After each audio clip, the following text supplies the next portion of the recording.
Shut up and sit down. तो आइए सबसे पहले हम लोग स्टार्ट करते हैं कलेक्शन ऑफ डेटा से। 6.1 collection of data, A primary versus secondary data. Data can be collected in two different ways. अब जो आंकड़े हैं इनको दो प्रकार से इकट्ठा किया जा सकता है, कलेक्ट किया जा सकता है। One way is to collect data directly from the respondent. अब एक तरीका क्या है कि सीधे तरीके से जिसके बारे में आप आंकड़ा ले रहे हैं आप उसी से आप अपने जानकारी लें, इंफॉर्मेशन लें और आप अपना डेटा कलेक्ट करें, आंकड़े बनाएं। The person who answers the question to the investigator is called respondent. अब जो सवाल कर रहा है वो कौन हुआ? इन्वेस्टिगेटर। तो जो जवाब देगा वो हो जाएगा रेस्पोंडेंट। ठीक है। Statistical information thus collected is called primary data and the source of such information is called primary source।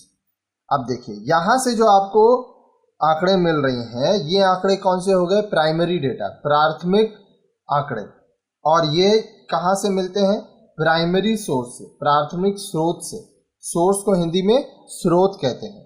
ठीक है। The data are original because it is collected from the first time by the investigator himself.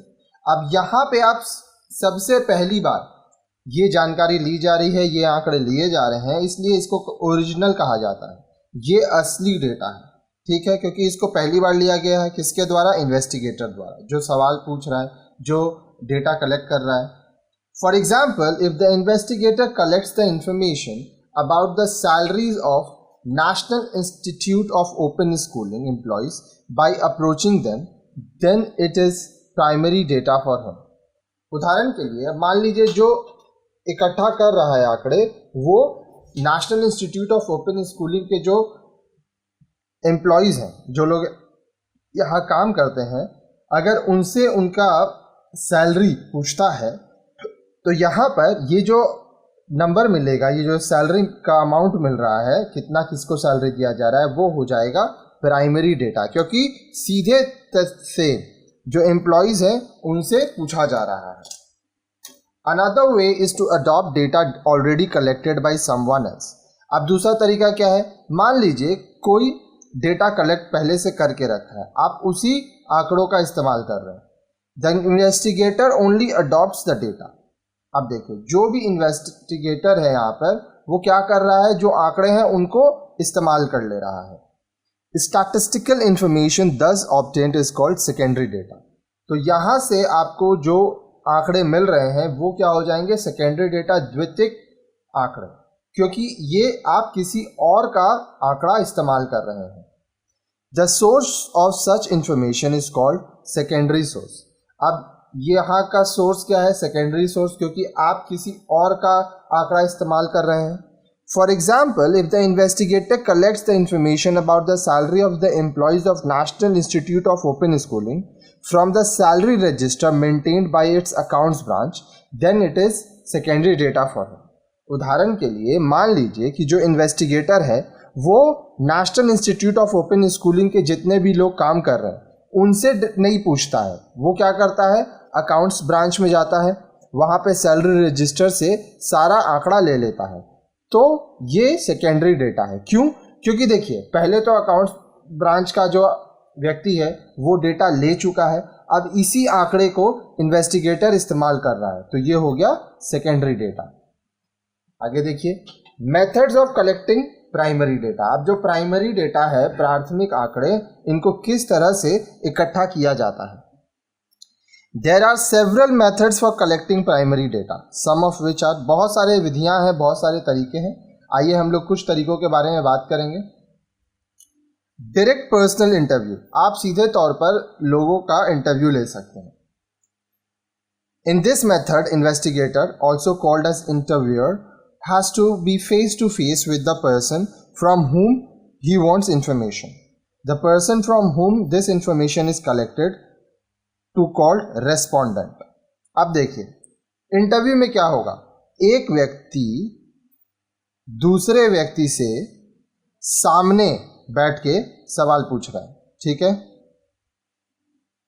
अब जो सवाल पूछ रहा है वो investigator है, उसी को इंटरव्यूअर कहा जाता है। जो जवाब दे रहा है वो रिस्पोंडेंट है। Indirect oral investigation, under this method data are collected through indirect resources. Under this method, questions relating to the inquiry are put to different persons and their answers are recorded. This method is most suitable when the person from whom the information is sought is either unavailable or unwilling. अब देखिए indirect oral investigation, जिससे आपको जानकारी चाहिए आप उससे जानकारी नहीं ले पा रहे हैं तो आप दूसरे लोगों से इंक्वायरी करते हैं और जानकारी लेते हैं। अब ये कब होता है, जब वो व्यक्ति जिससे आपको जानकारी लेना है वो या तो मौजूद नहीं है या तो वह आपसे बात नहीं कर रहा है, तब आप किसी और व्यक्ति से जो उसके जान पहचान का है या आसपास रहता है या उस व्यक्ति को जानता है उससे सवाल जवाब करते हैं। Questionnaire method, in this method a list of questions called questionnaire is prepared and sent to respondents either through post or given personally to them. This method is suitable where the field of inquiry is wide. अब देखिए, जब आपको बहुत बड़े क्षेत्र में कुछ inquiry करना है, ठीक है, तो उस केस में आप क्या करेंगे, आप बनाएंगे क्वेश्चनियर। ठीक है, क्वेश्चनियर में बहुत सारे सवाल रहेंगे, वो सवाल आप लोगों को या तो पोस्ट के द्वारा या तो पर्सनली दे सकते हैं और वो उसका जवाब देंगे। There are some advantages of using primary data. अब देखिए, जो प्राइमरी डेटा है, प्राथमिक आंकड़े, इनको इस्तेमाल करने के कुछ लाभ होते हैं। The investigator can collect the data according to his requirement. अब जो इन्वेस्टिगेटर है वो क्या करता है, वो अपने आवश्यकता के अनुसार जो आंकड़े हैं उनको इकट्ठा कर सकता है। It is reliable and sufficient for the purpose of investigation. अब देखिए, इस पर आप विश्वास कर सकते हैं। साथ ही साथ आपको जो इन्वेस्टिगेशन करना है, जो जांच पड़ताल करना है, उसके लिए यह सफिशिएंट होता है क्योंकि आप अपने ज़रूरत के हिसाब से क्या किए हैं, डेटा कलेक्ट किए हैं। However it suffers from disadvantages also in that it involves a lot of cost in terms of money, time and energy. हालांकि इसके देखिए कुछ नुकसान भी हैं क्योंकि इसमें बहुत ज़्यादा पैसा लगता है, बहुत समय लगता है और बहुत ही मेहनत लगता है। अब आप एक एक व्यक्ति के पास जाके जब डेटा कलेक्ट करेंगे, आंकड़े लेंगे, तो उसमें बहुत टाइम, पैसा और आपका एनर्जी लगेगा। This make unsuitable when field of inquiry is very large. अब देखिए, जब बहुत बड़े क्षेत्र में आपको इंक्वायरी करना है तब आप उन लोगों को क्वेश्चनियर नहीं भेज सकते। Many a times with some modification, same purpose may be served by using data collected by other persons or agencies. बहुत बार कुछ बदलाव करने के बाद, मॉडिफिकेशन मतलब बदलाव करने के बाद, परिवर्तन करने के बाद, आप किसी और एजेंसी, किसी और व्यक्ति द्वारा लिए गए आंकड़ों का भी इस्तेमाल कर सकते हैं और उससे आप अपने काम को कर सकते हैं। Sources of secondary data. As already discussed, secondary data are not collected by the investigator himself, but they are obtained by him from other sources. अब देखिए, पहले ही हम बता चुके हैं जो सेकेंडरी डेटा होता है वो इन्वेस्टिगेटर खुद नहीं लेता है। वो क्या करता है, वो किसी और स्रोत से, किसी और जरिए से जो सेकेंडरी डेटा है, जो द्वितीयक आंकड़े हैं, इनको इकट्ठा करता है। Broadly there are two sources, published data and unpublished data. अब देखिए, अगर हम लोग इसको विस्तार से बात करेंगे तो दो स्रोत होते हैं, एक होता है पब्लिश्ड और एक होता है अनपब्लिश्ड। पब्लिश्ड मतलब पूर्व प्रकाशित, अनपब्लिश्ड मतलब अप्रकाशित, मतलब वो पब्लिश्ड नहीं है। तो एक एक करके अब इनको देखते हैं। Published sources, there are certain agencies which collect the data and publish them in the form of either regular journals और रिपोर्ट्स। अब देखिए, कुछ कुछ ऐसे भी एजेंसीज होते हैं जो कि क्या करते हैं, अपने आंकड़ों को वो लोग छाप देते हैं। ठीक है, या तो वो जर्नल के जरिए या तो रिपोर्ट के जरिए अपने आंकड़ों को नियमित रूप से छापते हैं, प्रकाशित करते हैं। These agencies sources are known as published sources of data. अब ये जो एजेंसीज होती हैं, जो संस्थाएं होती हैं, ये जो स्रोत होते हैं ये इनको क्या कहा जाता है? पब्लिश्ड सोर्सेज ऑफ डेटा, प्रकाशित स्रोत। In India some of the published sources are, अब भारत में कुछ पब्लिश्ड सोर्सेज कौन से हैं? Number 1 Central Statistical Organisation CSO, इसको हिंदी में कहते हैं केंद्रीय सांख्यिकी संगठन। It publishes data on national income, savings, capital formation etcetera in a publication called National Accounts Statistics. Number 2 National Sample Survey Organisation NSSO। अब देखिए यहाँ पे जो CSO का था वो क्या आंकड़े देता है? नेशनल इनकम के ऊपर, उसके बाद सेविंग्स के ऊपर, कैपिटल फॉर्मेशन के ऊपर, ठीक है। और ये कहाँ पर प्रकाशित होता है? नेशनल अकाउंट्स स्टैटिस्टिक्स में। National Sample Survey Organisation NSSO के बारे में, this organisation which is under the Ministry of Finance provides data on all aspects of national economy such as agriculture, industry, employment and poverty etcetera. अब NSSO में हम लोग को क्या मिलता है? ये देखिए, ये आपके किसके अंडर है? मिनिस्ट्री ऑफ फिनांस के अंदर आता है, वित्त मंत्रालय के अंदर आता है। यहाँ पे नेशनल इनकम जो है इकोनॉमी उसके ऊपर, फिर खेती, कृषि क्षेत्र, इंडस्ट्रीज, एम्प्लॉयमेंट, पॉवर्टी, ये सारी चीज़ों के ऊपर यहाँ पे हम लोग को आंकड़े मिलते हैं।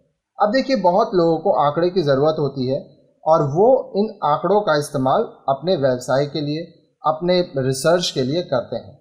Number 3 reserve Bank of India RBI, it publishes financial statistics. अब देखिए RBI क्या करता है? फिनेंशियल स्टैटिस्टिक्स, जो वित्त से संबंधी आंकड़े होते हैं उनको यह प्रकाशित करता है। Its publications are report of currency and finance, Reserve Bank of India bulletin and statistical tables related to banks in India etcetera. अब देखिए यहाँ पे जो पब्लिकेशन हो रहा है उसमें क्या हो रहा है? करेंसी और फिनांस का यहाँ पे रिपोर्ट दिया जा रहा है। फिर Reserve Bank of India bulletin आता है इसमें, उसके बाद statistical tables relating to banks of India, भारत में जितने भी बैंक्स हैं उनके बारे में भी यहाँ पे आपको जानकारी मिलेगा।